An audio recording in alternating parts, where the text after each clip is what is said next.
আচ্ছা, ইগো আপনাকে কি শেখায়? ইগো আপনাকে শেখায় নিজের মূল্য বুঝতে, মানুষ আপনাকে নিয়ে অবহেলা করতে, আর আগের চেয়ে শক্তিশালী হতে। ইগো ছাড়া পুরুষের জীবন ঠিক জ্বালানি ছাড়া ইঞ্জিনের মতো। আর একটা বিষয় আমরা খুব ভালো করে জানি, যে সমাজের একটা বৈশিষ্ট্য কাজ যে অন্যকে ছোট করা। বন্ধু আপনাকে বললো তুই কিছুই করতে পারবি না, আর পরিবার বললো তুই আমার বোঝা, আর সমাজ বললো তুই ব্যর্থ।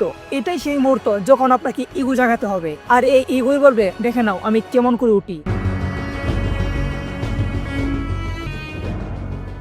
আচ্ছা, আমরা কি জানি যে কাদের ইগো বেশি থাকে? তাহলে শোনো, যারা সফল হয়, যাদের আত্মসম্মান আছে, যার অপমান সহ্য হয় না, যারা হার মানে না, যারা ভাঙে কিন্তু থামে না।